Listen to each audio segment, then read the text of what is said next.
Bueno, vamos estudar a sintaxe mais um pouco de análise sintática. Na verdade, estamos bem no começo, de análise sintática, estudando ainda dentro da noção de termos essenciais a construção dos tipos de sujeito.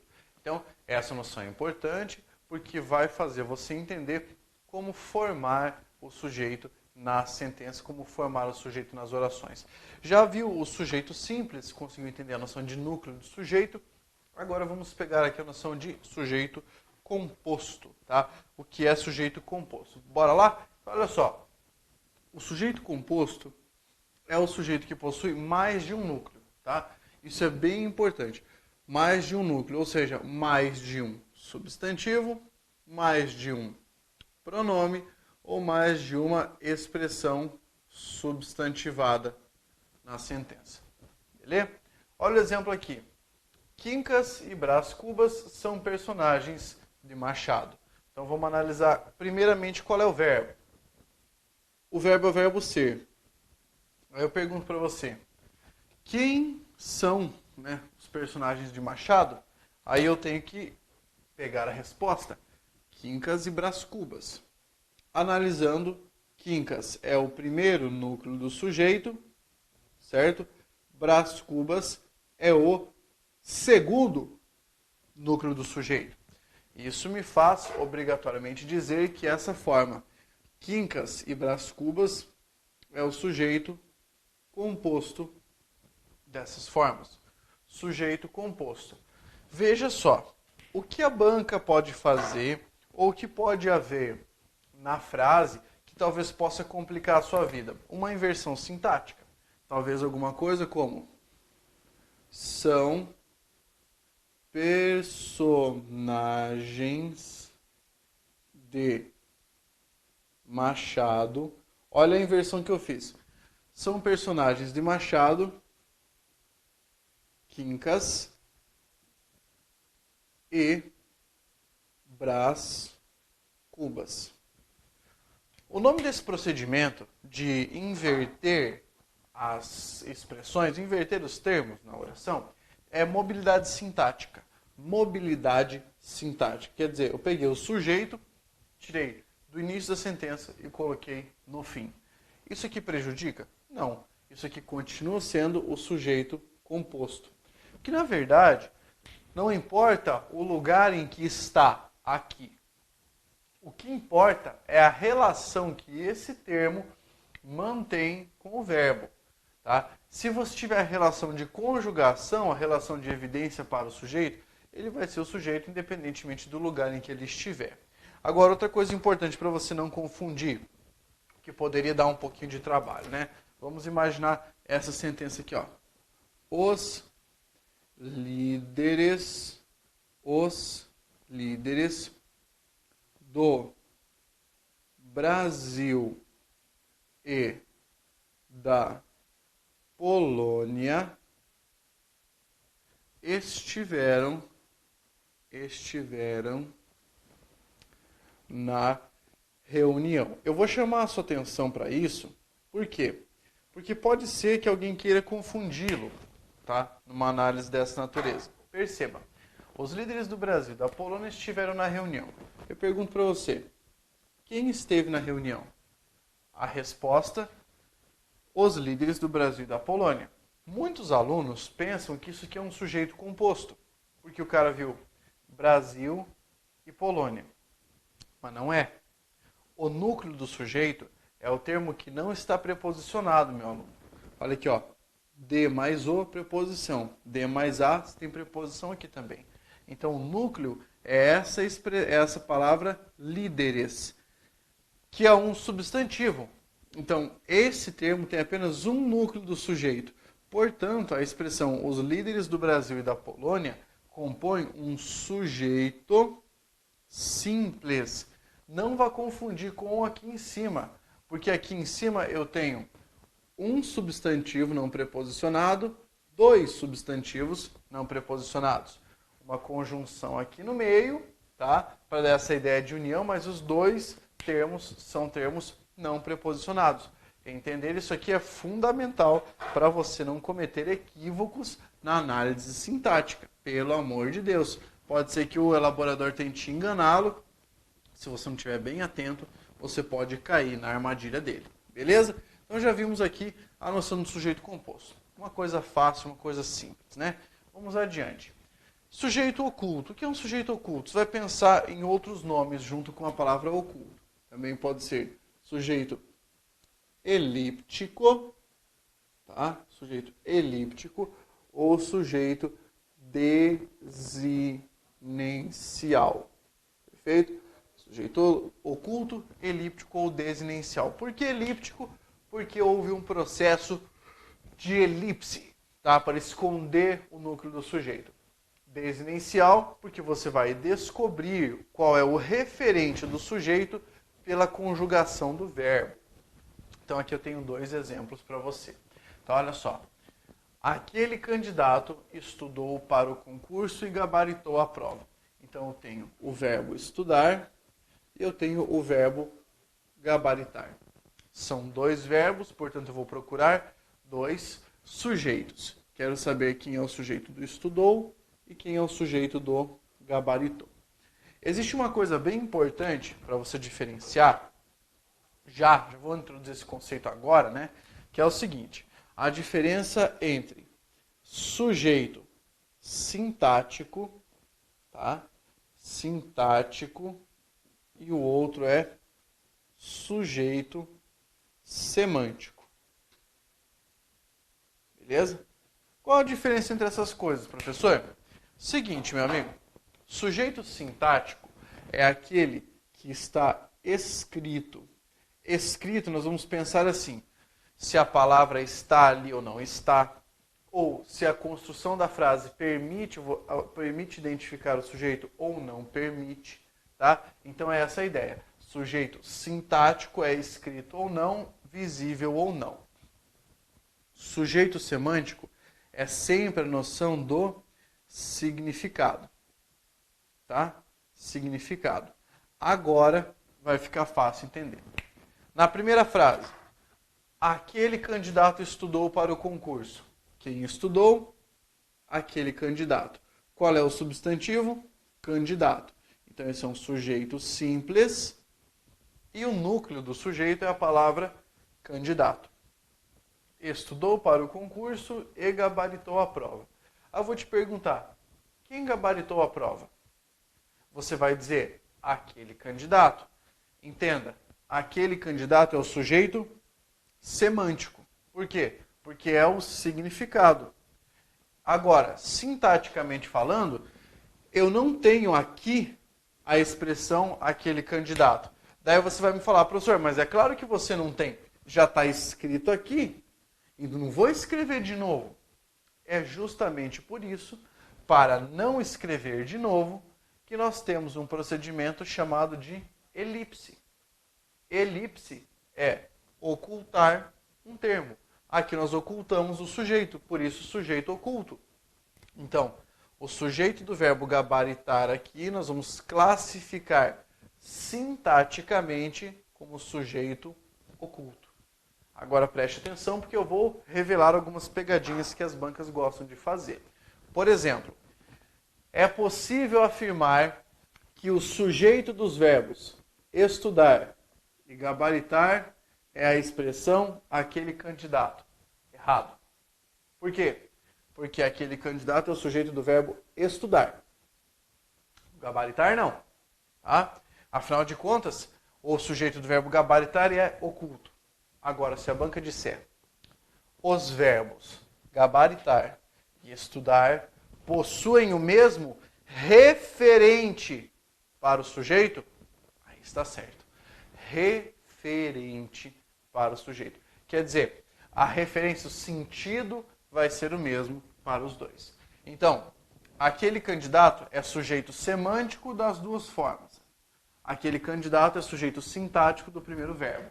O sujeito sintático do segundo verbo é oculto. Beleza? Vamos pegar a segunda sentença.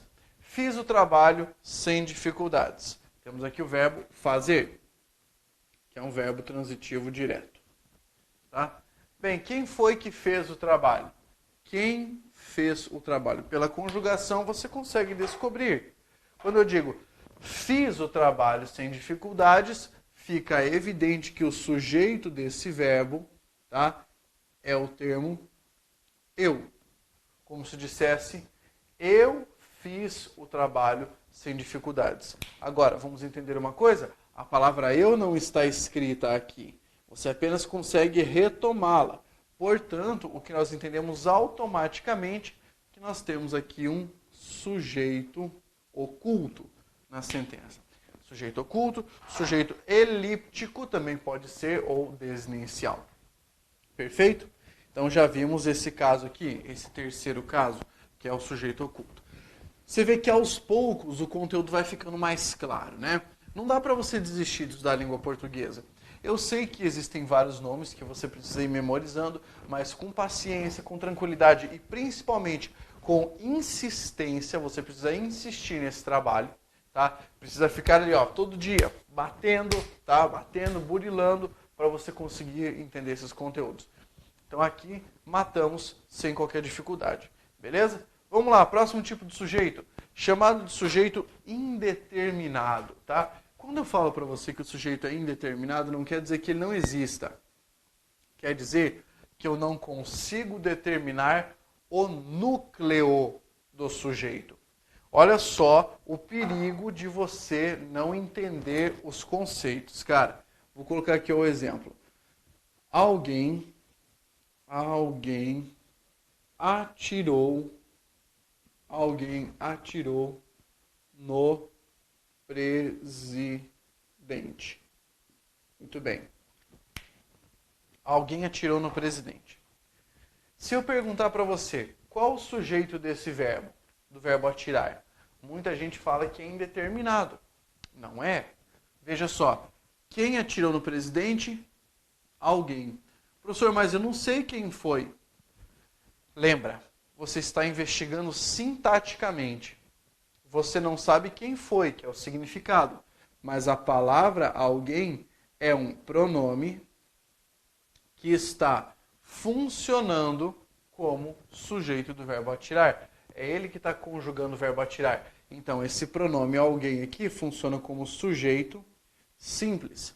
Você já não cai mais nessa pegadinha de achar que o sujeito aqui é indeterminado. É diferente. O sujeito indeterminado, preste atenção, é difícil de você encontrar o núcleo dele. Não dá para determinar o núcleo por causa da estrutura da frase. O núcleo não vai estar saliente no texto, na superfície do texto.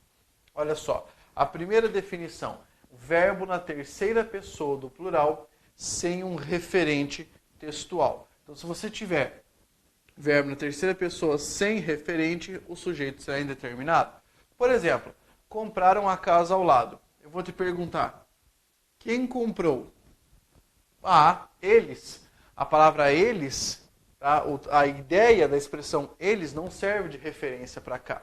Então, o que nós temos nessa frase, nós temos um sujeito indeterminado. Sujeito indeterminado. Não vá confundir, não vá se bobear. Se eu tivesse a frase eles compraram a casa ao lado, qual seria o sujeito do verbo? Seria a palavra eles. Tudo tem a ver com a presença ou não. Você está vendo a palavra eles aqui? A palavra está aqui, então ela é o sujeito desse verbo. Se a palavra estiver ali presente na sentença, a palavra eles passa a ser o sujeito do verbo comprar. Entendeu? Se não tiver, o sujeito será indeterminado. Se a palavra eles não estiver ali, o sujeito será indeterminado. Professor, mas e se for assim, ó, os jovens compraram a casa ao lado? Sujeito simples, cara. Só não vai ser sujeito simples, só vai ser, por exemplo, sujeito indeterminado, só vai ser sujeito indeterminado se você tiver o verbo na terceira pessoa do plural sem um referente. Um exemplo aqui, ó, invadiram o prédio do banco. Tá, quem invadiu o prédio do banco? Aqui eu não consigo saber. Se eu tivesse, os bandidos invadiram o prédio do banco. Daí sim, o sujeito seria simples, os bandidos. Mas aqui é indeterminado. Sujeito indeterminado porque o verbo está no plural e não existe um referente na sentença. Não existe um referente frasal. Beleza? Até aqui tá tranquilo, tá fácil, simples de entender. Vamos adiante? Olha só. Se nós tivermos na frase, esse é o segundo caso, e na minha opinião esse caso é o mais importante. Tá? Na minha opinião, esse aqui é o mais importante de todos. Por quê, professor? Porque com esse caso aqui, você vai aprender que o verbo vai ficar no singular necessariamente. Isso cai demais em provas, tá? Então, olha só. Se você tiver na frase verbo transitivo indireto, verbo de ligação ou verbo intransitivo, mais a palavra ser. Vamos repassar os conceitos? Verbo transitivo indireto, verbo que exige o quê? Um complemento, e esse complemento exige uma preposição. Beleza? Verbo de ligação, ser, estar, continuar, andar, parecer, permanecer, ficar ou tornar-se. CK, PPFT. Verbo intransitivo. Verbo, atenção, intransitivo. Não exige complemento. Tá? Verbo que não exige complemento. Muito bem, vamos anotar aqui. Necessita-se de novos concursos. Pense comigo. Quem necessita, necessita de alguma coisa. Esse é um verbo transitivo indireto. Você sabe quem necessita de novos concursos? Não sabe. Não consegue saber quem necessita de novos concursos. Por isso que nessa frase nós dizemos que o sujeito é indeterminado. Mas agora, olha o detalhe. O detalhe é o seguinte. Eu tenho o verbo transitivo indireto, tenho a preposição aqui e olha essa palavra ser.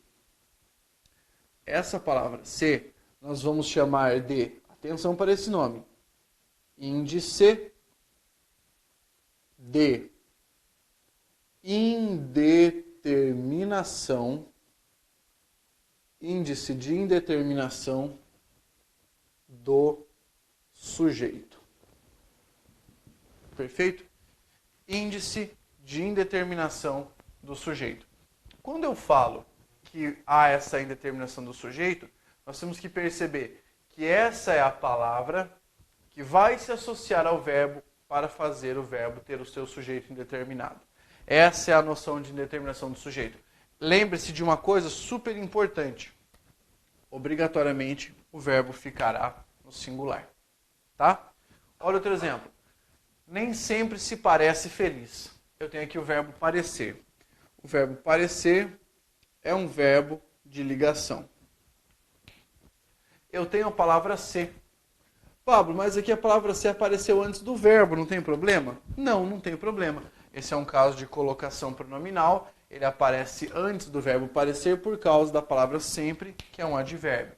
E temos a palavra feliz. A palavra feliz, que está aqui, é o chamado predicativo do sujeito. Função sintática que você vai estudar depois. Mas o que eu quero que você saiba é o seguinte. A palavra ser aqui é o mesmo índice de indeterminação do sujeito. Quem é que nem sempre se parece feliz? Dá para você saber? Não dá para saber. Não dá para saber a referência. Portanto, o que nós temos aqui é outro sujeito indeterminado. Maravilha? Depois, temos aqui, chegou-se a bons resultados com o trabalho. Bem, que verbo nós temos aqui nessa sentença? O verbo chegar. Vamos marcá-lo? Aqui, o verbo chegar. Pense na transitividade dele. Quem chega, chega. Ou seja, ele é um verbo intransitivo. Ô professor, mas e esse negócio aqui ó, do há bons resultados com o trabalho, papapá? Há bons resultados, adjunto adverbial. Com o trabalho, adjunto adverbial também. Você vai estudar isso posteriormente. Eu quero só que você se concentre agora nisso. Verbo intransitivo mais a palavra ser. A palavra ser vai ser chamada de índice de indeterminação do sujeito. E aqui, necessariamente, esse verbo ficará no singular. A banca vai escrever, chegaram-se a bons resultados com o trabalho. Você vai dizer que essa frase está errada. É, chegou-se a bons resultados. Tem que ficar no singular. beleza? Tem que ficar no singular, porque aqui você tem novamente um sujeito que? Sujeito indeterminado. Perfeito? Sujeito indeterminado. São esses 3 casos de indeterminação do sujeito com a palavra ser. Muito cuidado, porque isso cai na prova. Tá? Cai na prova e o cara pede ou para você colocar no plural, ou ele vai te dizer que isso aqui é uma partícula passivadora. Tá? E eu entendo que dá até para o candidato se confundir, mas vamos resolver o pepino aqui? Vamos fazer uma tabela, tá? Ó, partícula apassivadora e aqui índice de indeterminação do sujeito. Como é que você vai saber diferenciar uma coisa da outra? Cara, é mole. Partícula passivadora é com verbo transitivo direto e com verbo bitransitivo. Índice de indeterminação do sujeito, verbo de ligação, verbo transitivo indireto e verbo intransitivo. Pronto, matou. Não vai ter problema agora se você analisar isso aqui. Você viu que tranquilo? É fácil, né? Essa parte da matéria é uma parte importante porque ajuda você a entender esse tipo de sujeito, que é um tipo de sujeito bem cobrado em provas. Tá ok? Então, vamos adiante, porque ainda não acabou. Você viu que são 6 tipos de sujeito, né? Nós estamos ainda no 4º tipo de sujeito. Professor, mas essa parte é longa assim mesmo? É normal que seja desse modo, tá? Sujeito inexistente, próximo tipo de sujeito. O sujeito inexistente ocorre quando você tiver na sentença um verbo impessoal. Professor, que é um verbo impessoal? Um verbo impessoal é um verbo que não necessita de sujeito. Ou seja, a noção de conjugação desse verbo dispensa um sujeito. Eu não preciso de um sujeito para que o verbo seja impessoal. Basta apenas eu ter o significado do verbo ali, simples, e eu não vou precisar do sujeito. Você vai ver que interessante que é isso. Ó, primeiro caso de impessoalidade verbal. Se você tiver verbos que denotam fenômeno natural. Mas cuidado com essa regra. Por quê? Porque eu disse para você, verbos que denotam fenômeno natural. Professor, eu não lembro o que é denotar. Significar literalmente. Denotar, então, tem a ver com significado literal, significado real. Por exemplo, nevava naquela manhã de domingo. O verbo aqui é o verbo nevar. Aí eu vou te perguntar, quem nevava? Se você me disser a neve, aí eu vou ter que te dar uma voadora no pescoço, porque a palavra neve não está escrita aqui. Então, nevar é um fenômeno natural. Por isso eu entendo que quando digo nevava naquela manhã de domingo, esta é uma oração sem sujeito. Isso quer dizer, ela não precisa de um sujeito. Perfeito? Professor, mas e o resto da frase? Esse naquela manhã de domingo. Isso aqui é adjunto adverbial de tempo. Tá? Fique tranquilo que você vai estudar isso depois. Só lembrando que aqui eu tenho uma oração sem sujeito. Mas eu vou fazer uma ressalva. A ressalva está aqui, ó. Coloque lá, observação. Tá? A observação é a seguinte. Quando eu falo, a mulher chovia críticas sobre o marido, eu deixei de significar denotativamente. Então a observação aqui tem a ver com o sentido conotativo. O que é o sentido conotativo? O sentido conotativo também é chamado de sentido, olha esse nome aqui, ó, figurado. Se você tiver o sentido figurado dentro da sentença, aí poderá haver um sujeito, certo? Aí sim poderá haver um sujeito simples para a frase. Perceba, a mulher chovia críticas sobre o marido. Chover aqui não foi empregado no sentido de fenômeno natural. Foi empregado de fazer muitas críticas. Então eu posso perguntar, quem chovia críticas sobre o marido? A resposta vai ser a mulher. Então, nesse caso, esse termo a mulher passa a ser o sujeito simples. Tá? Então, ó, cuidado, meu aluno querido. O que nós estamos analisando aqui, na verdade, é a possibilidade ou não de haver um sujeito para essa sentença. Neste caso, não vai, neste caso vai haver o sujeito, porque o sentido não é o sentido denotativo, o sentido é conotativo. Também entendemos como sentido figurado, sentido conotativo ou figurado. Simples de entender, né? Beleza, esse aqui, digamos que esse é o caso mais fácil do tipo de sujeito. Vou pegar mais um aqui agora, que é o caso do verbo haver. E você vai visitar essa regra do verbo haver, ó, várias vezes na matéria de língua portuguesa. Quando você empregar o verbo haver significando existir, ocorrer ou acontecer, o verbo haver não terá sujeito. Portanto, já vou até passar essa dica para você anotar e não errar questões de concordância. Portanto, ele há de ficar no singular, sempre, tá? Ele vai ficar no singular. Vamos pegar aqui o exemplo. Havia problemas com as máquinas. Bem, o verbo que está aqui é o verbo haver. Ele é um verbo transitivo direto. Se eu perguntar o que havia, a resposta, problemas com as máquinas. Só que essa resposta não te dá o sujeito, essa resposta te dá o complemento verbal, te dá o objeto direto. Então o que nós temos aqui é problemas com as máquinas, objeto direto. E qual é o sujeito desse verbo? Não há.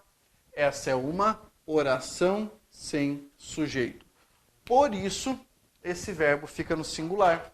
Se a banca trouxer alguma coisa como haviam problemas com as máquinas, errado. Errado, não pode ser, tem que ficar no singular. Deverá haver alunos aprovados no concurso. Aqui acontece a mesma coisa.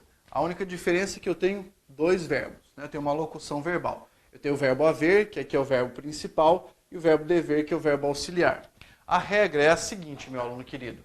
Se você tiver essa construção, deverá haver, o verbo haver permanece no singular e o verbo dever também. Porque quem manda na concordância é o verbo principal. Se o verbo principal for o haver, significando existir, ocorrer ou acontecer, fica tudo no singular, não importa o que está aqui na frente. Tá? Então, isso aqui ó, ainda continua uma oração sem sujeito.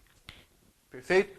Fica no singular. Tudo muito bonitinho. Agora, tome bastante cuidado. Se a banca pedir para você trocar o verbo haver por existir, por ocorrer ou por acontecer, vai ter sujeito. Porque quem não tem sujeito, lembra, o termo que não tem sujeito é o verbo haver. Esse aqui é só o significado. Então, se eu dissesse havia problemas e trocasse por ocorrer, ficaria ocorriam problemas com as máquinas. Daí muda, aí passa a ter sujeito. Beleza? Aí passa a ter sujeito a sentença. Se eu pusesse alguma coisa como ocorriam problemas. Por quê? Porque daí você tem o verbo ocorrer aqui, que é um verbo intransitivo, e a palavra problemas passa a ser o sujeito do verbo ocorrer. Por isso, ele vai para o plural. Beleza? Tá joia. O que eu fiz agora? Eu passei mais uma parte dos tipos do sujeito, mas ainda não finalizamos. Há outros tipos do sujeito inexistente, ainda há o sujeito oracional. Você verá posteriormente. Fique tranquilo agora, respire, tá? Mas já volte para pegar o próximo tipo do sujeito, porque isso ainda não acabou. Esses termos da sintaxe vão todos se alternando. Nós vamos estudando um por um até que você aprenda todos. Maravilha? Não desgrude o olho da tela. Força, guerreiro!